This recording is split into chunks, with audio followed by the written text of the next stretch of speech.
di dalam firman-Mu dan mengerjakan firman-Mu dalam hidup kami. Sehingga kami bersyukur kalau kami juga boleh mengingat tentang hari reformasi gereja ketika begitu banyak penyimpangan yang terjadi. Maka firman Tuhan yang menegakkan, yang membawa kami ke dalam suatu kebenaran, karena firman-Mu tidak pernah berubah. Sehingga tolong hamba-Mu sebagai pemberita firman, dan juga kami sama-sama rindu untuk mengerti kebenaran firman yang disampaikan, sehingga kami boleh menghidupinya, kami boleh diteguhkan olehnya, bahkan kami juga boleh menjadi berkat bagi orang-orang di sekitar kami. Dalam nama Yesus kami berdoa, mengucap syukur. Amin. Pada hari ini kita dalam rangka hari reformasi gereja. Sebetulnya reformasi gereja itu pada tanggal 31 Oktober. Tetapi karena itu jatuhnya di hari Kamis, maka kita membahas di hari Minggu ini. Ya, saya pikir di antara kita sudah tahu istilah tulip ya, bagi kita yang sekolah teologi. Mungkin bagi yang masih awam, ini istilah yang baru. Tapi yang pasti ini sebuah doktrin yang disampaikan oleh orang-orang yang berpegang kepada ajaran kebenaran Alkitab untuk menghadapi ajaran-ajaran yang menyimpang dari ajaran Alkitab. Disebutkan ini sebagai 5 pokok dari Calvinisme. Bukan oleh Calvin langsung, tapi oleh pengikut-pengikutnya yang berpegang pada ajaran Calvin. Sehingga ketika mereka melihat penyimpangan-penyimpangan yang terjadi, terutama berkaitan dengan pengajaran, ya maka mereka kembali lagi kepada konsep kebenaran Alkitab. Gereja yang sudah direformasi harus terus direformasi terus-menerus. Sehingga moto daripada reformasi gereja adalah Ecclesia Reformata, Semper Reformanda, Secundum Verbum Dei, yang artinya gereja yang diperbaharui ya selalu harus memperbaharui dirinya melalui kebenaran Alkitab atau firman Tuhan. Jadi kita sebetulnya harus selalu mereformasi diri. Sama seperti bangsa Indonesia ya, sudah reformasi, ya harus terus mereformasi dirinya supaya makin lebih baik. Kalau Pak John mengistilahkan, ya kembalilah kepada nilai Pancasila yang ditanamkan, atau kepada Undang-Undang 45. Jadi kembali lagi kepada acuan itu. Nah, kalau kita mereformasi diri, kembali lagi kepada apa? Ya kepada kebenaran Alkitab. Jadi semua kembali kepada kebenaran Alkitab. Maka ada istilah sola scriptura. Jadi kebenaran Alkitab yang menjadi patokan bagi kita, karena ketika Alkitab berbicara, Allah berbicara. Waktu kita bicara tentang tulip, maka ini adalah akronim dari 5 pokok ajaran Calvinisme.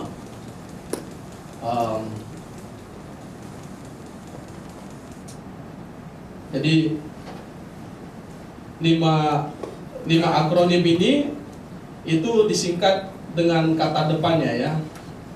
T itu total depravity, yaitu artinya kerusakan total atau ketidaksanggupan atau ketidakmampuan secara total manusia untuk menanggapi atau berespon atau berusaha. Kemudian unconditional election itu bicara tentang pemilihan tanpa syarat. Limited atonement itu bicara tentang penebusan terbatas. Irresistible grace itu anugerah yang tidak dapat ditolak. Perseverance of the saint itu ketekunan orang-orang kudus. Jadi dalam hal ini akronim itu membentuk pemahaman yang kita sebut sebagai pemahaman tulip yang diajarkan dalam 5 pokok ajaran Calvinisme ini.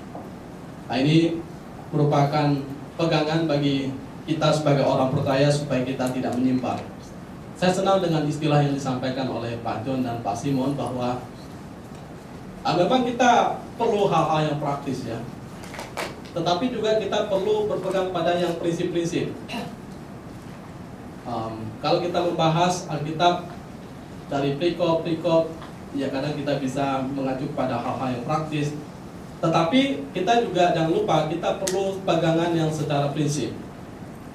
Ya sama seperti kami hamba Tuhan, perlu nggak kami membahas secara praktis dalam suatu pengajaran? sehingga mendarat lebih aplikatif. Perlu. Tetapi juga perlu prinsip. Sehingga istilahnya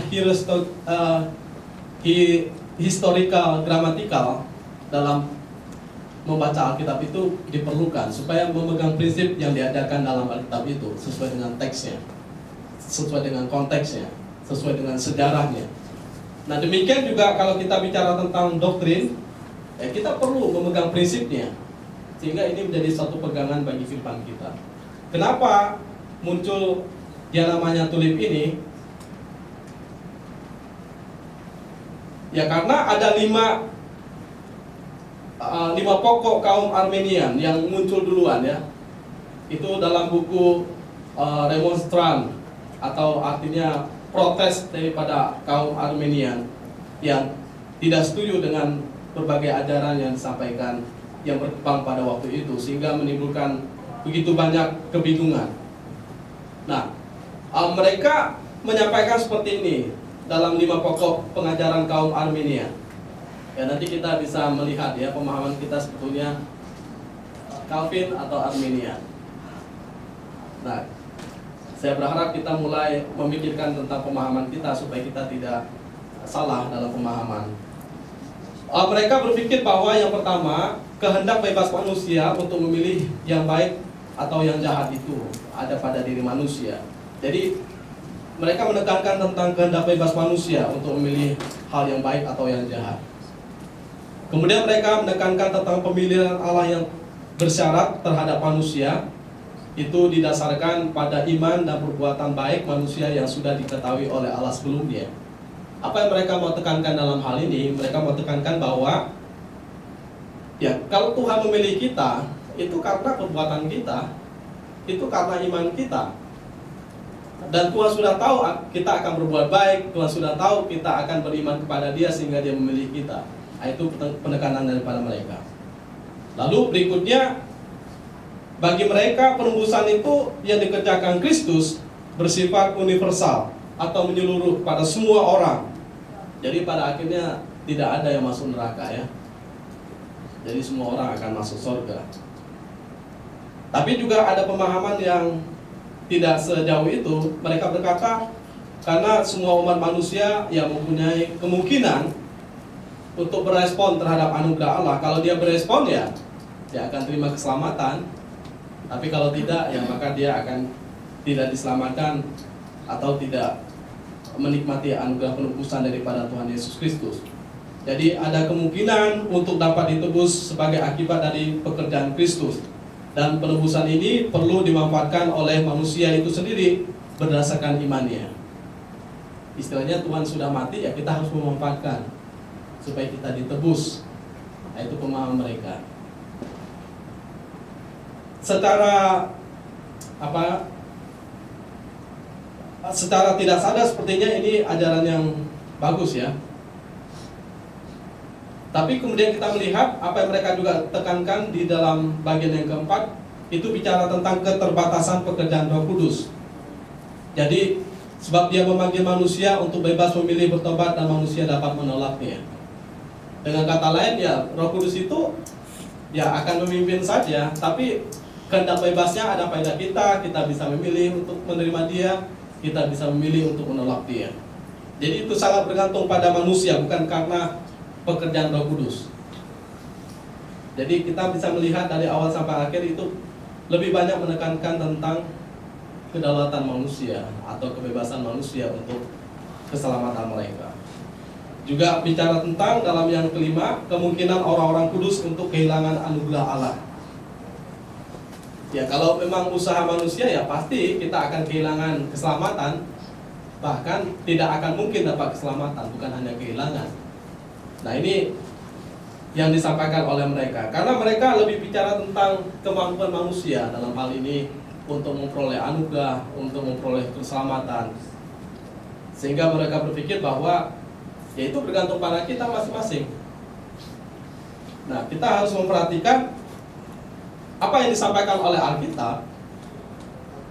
Ketika kita jatuh dalam dosa, upah dosa adalah maut. Artinya manusia kalau mati tidak mampu untuk merespon apapun juga terhadap apa yang Allah kerjakan. Sehingga kalau kita perhatikan, manusia memiliki kehendak bebas, yang baik dan yang jahat. Ya, manusia bisa berbuat baik menanggapi dengan imannya. Manusia bisa memanfaatkan pekerjaan daripada Kristus. Ya, manusia bisa bertobat dan menolak. Itu rasa-rasanya mustahil karena manusia sudah bukan mustahil, tidak mungkin terjadi. Karena upah dosa adalah maut. Artinya kita total mati. Ya, waktu Pak Bo Jackson datang, dia menggambarkan pemahaman kita bukan hanya tenggelam. Ya, saya seringkali dengar ilustrasi bahwa kita seperti orang yang tenggelam yang membutuhkan orang datang untuk mengangkat kita dan mengulurkan tangannya. Saya pikir pemahaman seperti itu benar. Ternyata kembali lagi kepada pemahaman di kitab, itu pemahaman yang salah. Kita bukan hanya tenggelam yang membutuhkan orang yang datang untuk mengangkat kita dari laut yang membinasakan itu. Tetapi kita sudah mati di dalam dosa kita. Kita tidak mungkin berespon terhadap Allah. Dan apapun yang kita kerjakan di hadapan Allah sebetulnya itu merupakan dari tabiat kebinasaan kita, tabiat kematian kita. Jadi kemungkinan orang kudus untuk kehilangan anugerah, ya bukan hanya kehilangan, ya pasti kehilangan kalau manusia berpaku atau berpegang pada kemampuan dirinya sendiri. Yang menarik bahwa ketika diperiksa tentang pengajaran-pengajaran daripada kaum Armenian ini, itu diperiksa di dalam Sinode Nasional Dordrecht ya, di Belanda, yang diselenggarakan pada tahun 1618 sampai dengan 1619. Jadi dikatakan mereka membahas apa yang disampaikan oleh kaum Armenian ini selama 7 bulan. Bayangkan, karena ini begitu serius.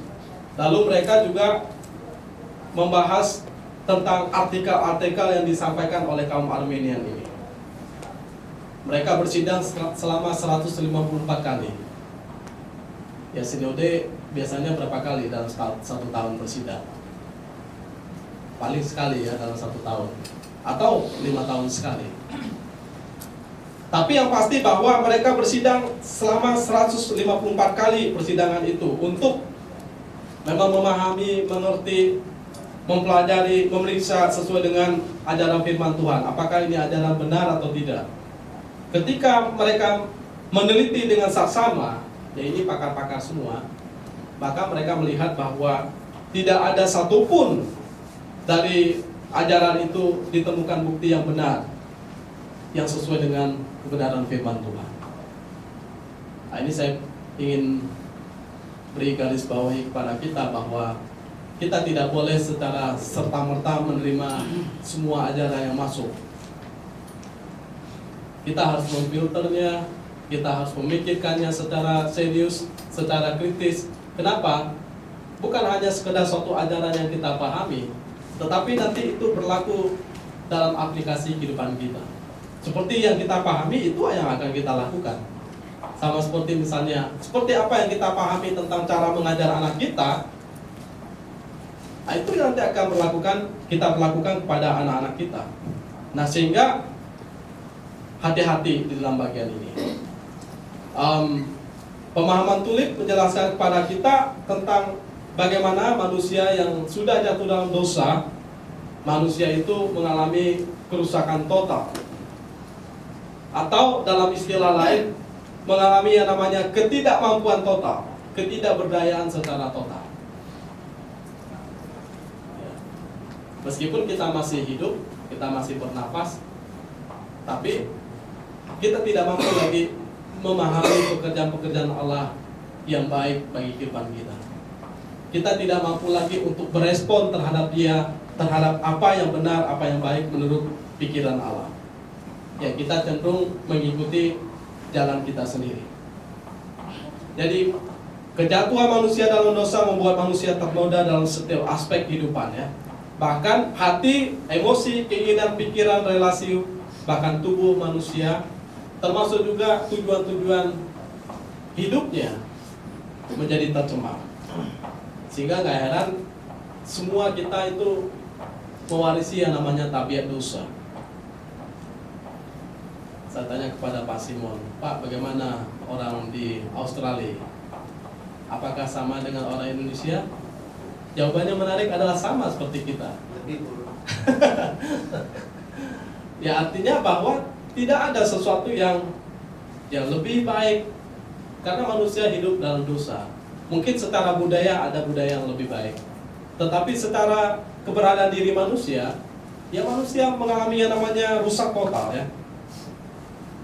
Ya memang banyak yang tidak setuju dengan istilah rusak total, tetapi ini lebih kepada ketidakmampuan, ketidaksempurnaan, ketidakberdayaan manusia secara total dalam konteks manusia dalam hubungan relasi dengan hukum Allah dan Allah itu sendiri. Jadi manusia tidak sanggup memilih yang baik karena kecenderungan hatinya untuk berbuat dosa. Ya, manusia tidak dapat menyelamatkan diri mereka sendiri, dan manusia tidak dapat hidup menurut standar Allah. Sehingga tidak ada yang mencari Allah, tidak ada yang benar, tidak ada orang yang saleh di hadapan Allah. Jadi bagi Tuhan sebetulnya perbuatan baik kita banyak yang menggambarkan bahwa itu seperti kain kotor di hadapan Tuhan. Meskipun kita rasa itu sudah baik ya, sudah bersih, sudah benar menurut kita, tetapi bagi Tuhan itu seperti kain kotor. Ya, kita bisa contohkan seperti Paulus, dia rasa sudah sempurna dalam mengerjakan hukum Taurat kan. Tapi di mata Tuhan itu sesuatu yang tidak berkenan di hadapan Tuhan. Jadi manusia tidak mampu untuk membangun hubungan dengan Allah, termasuk dengan alam, sehingga banyak yang mengeksploitasi alam dan tidak mampu untuk mengasihi sesama manusia. Ya, sehingga kalau kita perhatikan, jangan jauh-jauh lah di rumah kita, kepada saudara kita, bagaimana kita berlaku secara relasi. Apakah kita sanggup mengasihi dia dengan kasih seperti yang Tuhan tuntut? Kepada pasangan kita, bagaimana kita mengasihi dia? Apakah kita mengasihi sesuai dengan hukum yang Tuhan tuntut? Ya kan? Kepada teman kita dalam pekerjaan, dalam pelayanan, kepada suami, kepada istri. Jadi semuanya dapat dikatakan rusak secara total. Sehingga kita tidak kaget kalau ada orang kemudian berlaku buruk dalam hidupnya, karena itu tabiat dosa. Nah, bagaimana orang bisa berubah? Ya harus ada pribadi yang mengubah hidupnya. Dia tidak akan bisa berubah secara sendiri di dalam dirinya. Manusia yang sudah mati, manusia yang mewarisi dosa, itu mempunyai sifat yang terus mengalami kegagalan dan kegagalan. Nah, sehingga semua manusia dari generasi ke generasi, dari Adam, Nuh, Abraham, Yakub, Musa, bangsa Israel termasuk bahkan kita di zaman ini, ya kita disebut sebagai orang yang sebetulnya tanpa Kristus gagal. Ya, di dalam kuliah kami survei PL yang disampaikan oleh Pak Simon, meskipun sepertinya Abraham, Nuh, Musa, mereka mendapatkan perjanjian daripada Tuhan, tetapi mereka terus gagal. Dan kita lihat sejak manusia jatuh dalam dosa, tidak ada manusia pun yang bisa mencapai standarnya Allah. Abraham gagal, meskipun dia disebut sebagai bapak orang beriman. Kenapa dia gagal? Karena dia tidak sabar untuk menunggu janji daripada Allah, sehingga kemudian dia menerima tawaran daripada istrinya. Nuh, dia sukses membangun bahtera ya, sampai airnya surut, tetapi juga dia gagal. Apa yang dilakukan oleh dia? Dia minum mabuk, dan kemudian itulah yang menyebabkan kemudian meskipun bukan murni daripada dia, tetapi ada anaknya yang terkutuk karena perbuatan itu.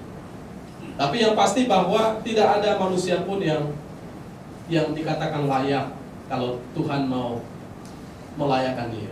Tidak ada seorang pun yang dikatakan layak seturut dengan standar Tuhan. Sehingga ada istilah Alkitab yang saya senang, bahwa maka Tuhan memperhitungkan.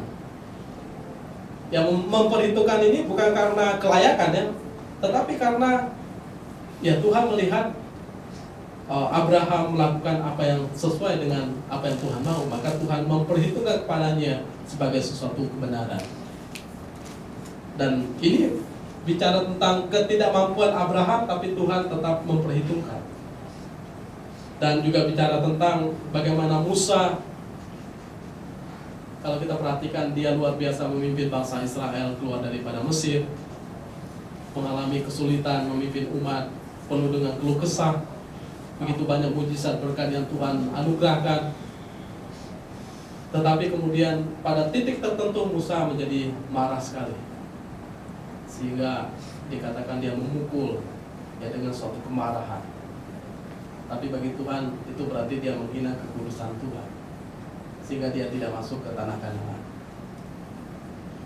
Jadi kalau kita melihat manusia mulai dari Adam setelah jatuh dalam dosa sampai kita titik kita, tidak ada seorang pun yang layak di hadapan Allah. Tidak ada seorang pun yang sanggup, karena citra dan gambar Allah itu telah rusak. Nah, sehingga siapa yang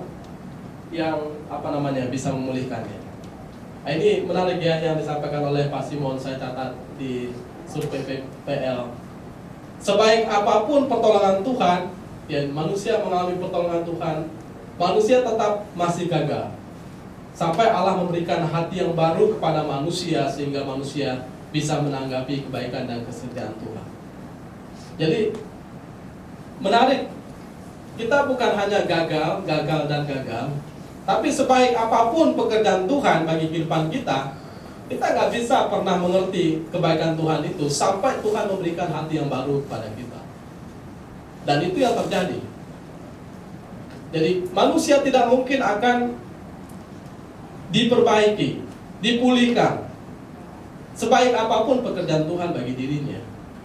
Sehingga nggak heran ada orang terima berkat Tuhan limpah, anugerah Tuhan limpah, dia nggak berubah. Ya, kalau hatinya tidak diubah oleh Tuhan. Kurang apa pekerjaan Tuhan bagi Firaun untuk membuktikan kuasa Tuhan yang hebat dengan diberi tulang, ya kan? Sampai anaknya mati loh. Semua anak sulung orang Mesir mati. Dia nggak bertobat. Ya, kebaikan Tuhan itu menegur dia supaya dia mengerti bahwa ya Tuhan Allah Israel adalah Tuhan Allah yang hidup. Tapi karena dia tidak ada hati yang diperbaharui, maka dia tetap mengeraskan hatinya. Jadi saya berpikir sebaik apapun Tuhan bagi seseorang, kalau orang itu tidak mau kalau Tuhan tidak berkarya dalam hatinya, maka dia tidak akan mengalami yang namanya perubahan dalam hidupnya. Ya, sehingga bisnis mempertahankan orang itu bukan bisnis hamba Tuhan. Ya, tentu hamba Tuhan berbicara tentang kebenaran, tetapi bisnis bicara tentang melahirkan baru orang, yaitu pekerjaan Tuhan. Jadi dalam hal ini kita mengerti bahwa kalau bukan Tuhan yang berkarya, ya kita semua pasti akan binasa. Karena dikatakan bahwa semua orang telah berdosa dan telah kehilangan kemuliaan Allah. Itu dikatakan, kita perhatikan dalam Alkitab, beberapa bagian Alkitab menyebutkan tentang hal itu. Tetapi bagian firman Tuhan di dalam Roma 3, 9-12 saya baca buat kita. Jadi bagaimana, adakah kita mempunyai kelebihan daripada orang lain? Sama sekali tidak. Sebab di atas telah kita tuduh baik orang Yahudi maupun orang Yunani, bahwa mereka semua ada di bawah kuasa dosa. Seperti ada tertulis, tidak ada yang benar, seorang pun tidak. Tidak ada seorang pun yang berakal budi, tidak ada seorang pun yang mencari Allah. Semua orang telah menyeleweng, mereka semua tidak berguna, tidak ada yang berbuat baik, seorang pun tidak. Jadi dalam Roma ini menggambarkan tentang manusia kalau mau ditangkap tentang keberadaan dirinya, rusak total, mempunyai ketidakberdayaan total. Jadi tidak ada kelebihan dari satu sama lain. Kemudian tidak ada yang benar, tidak ada yang berakal budi, tidak ada yang mencari Allah. Mereka semua menyeleweng. Kalau kita mau berkata, oh saya lebih berguna daripada yang lain, Alkitab jelas tidak ada seorang pun yang berguna, tidak ada yang berbuat baik, seorang pun tidak. Ini menggambarkan tentang keberadaan kita di hadapan Tuhan, ya. Sehingga kalau kita perhatikan, waktu orang Israel diberikan hukum Taurat oleh Tuhan, apakah mereka sukses untuk sedetail-detailnya mengerjakan itu? Dikatakan justru itu menjadi cermin bagi mereka tentang ketidakmampuan mereka untuk melakukan hukum Allah. Nah, di sini kita belajar bahwa kita harus rendah hati. Kalau bukan Tuhan, ya kita pasti binasa. Karena semua orang telah berbuat dosa dan telah kehilangan kemuliaan Allah. Itu juga dikatakan dalam Roma 3 ayat 23. Untuk memulihkan kerusakan ini, apa yang terjadi? Yang terjadi bukan manusia yang berusaha untuk mencari Allah atau mengusahakan keselamatan, tetapi yang terjadi adalah Allah yang berinisiatif mencari manusia. Gambaran secara samar kita bisa perhatikan di dalam Kejadian waktu Allah mencari Adam dan Hawa. Tapi wujud yang kita bisa lihat bagaimana keseriusan Allah, Dia mengutus anaknya yang tunggal datang ke dalam dunia. Karena begitu besar kasih Allah akan dunia ini, sehingga Ia telah mengaruniakan anaknya yang tunggal, supaya setiap orang yang percaya tidak binasa, melainkan beroleh hidup yang kekal. Dan juga dikatakan Kristus telah ditentukan Allah menjadi jalan pendamai karena iman dalam darahnya. Hal ini dibuatnya untuk menunjukkan keadilannya, karena Ia telah membiarkan dosa-dosa yang telah menjadi dahulu karena Ia telah membiarkan dosa-dosa yang telah terjadi dahulu pada masa kesabarannya. Jadi Allah itu menjadi pendamai, dan Kristus yang diutus ke dalam dunia untuk menjadi pendamai antara kita dengan Allah. Nah, ini sesuatu yang luar biasa, ya. Dan karena upah dosa adalah maut, maka kematian Kristus adalah jawaban untuk pemulihan gambar Allah dalam diri kita masing-masing. Jadi kita tidak akan mungkin dipulihkan kalau kita tidak percaya kepada Kristus. Mengapa ada istilah kita harus menjadi serupa segambar dengan Kristus? Karena rupa dan gambar di dalam Adam itu telah rusak, Adam yang pertama, maka kita harus mengambil gambar dan rupa Adam yang kedua, yaitu Kristus. Nah, sehingga kita harus hidup serupa dengan segambar dengan Kristus. Jadi Kristus datang, ini yang saya paling suka bagian firman Tuhan. Dia bukan hanya datang memberikan suatu keselamatan, tetapi dikatakan Kristus datang supaya kita mempunyai hidup dan mempunyainya dalam segala kelimpahan. Ini suatu bagian yang menarik daripada firman Tuhan. Jadi Kristus datang supaya orang percaya mempunyai hidup dan mempunyai kelimpahan di dalam Allah, di dalam anugerahnya. Ya, kalau kita belum menaruh diri pada Kristus, kita tidak akan bisa melihat kekayaan, kelimpahan, keagungan anugerah Tuhan bagi kehidupan kita. Ya, maka dalam bagian ini ya, kita perlu menyandarkan hidup kita kepada Dia, berserah kepada-Nya. Jadi ini bagian yang luar biasa yang perlu kita perhatikan. Jadi doktrin kerusakan total menggambarkan ketidakberdayaan manusia, tapi sekaligus menggambarkan kekayaan Kristus dalam kehidupan kita. Jadi setelah manusia jatuh dalam dosa, digambarkan manusia itu penuh dengan kesengsaraan, ketidakberdayaan, dan sama sekali tidak mungkin baginya untuk memahami segala kekayaan Kristus dan pentingnya penebusan Kristus melalui pengorbanannya. Sehingga kalau kita tidak melihat kekayaan pekerjaan Kristus, kita akan selalu berpikir bahwa saya selamat karena perbuatan saya. Sebetulnya itu sangat jauh ya perbedaan kita dengan agama-agama lain atau kepercayaan lain. Kita menyadari kita tidak berdaya. Kita hanya menyadari bagaimana kekayaan Kristuslah, penebusan Kristuslah yang menjadi sesuatu yang penting bagi kehidupan kita. Sehingga kita melihat, kalau kita melihat diri kita, kita sama sekali tidak berdaya. Tapi waktu kita melihat Kristus, disitulah kita melihat bahwa pengorbanannya itu penting sekali. Anugerahnya itu penting sekali bagi kehidupan kita. Jadi sebab seandainya tidak ada kesengsaraan dan kerusakan total pada manusia, maka penebusan dan pengudusan di dalam Allah melalui darah Tuhan Yesus itu juga tidak penting.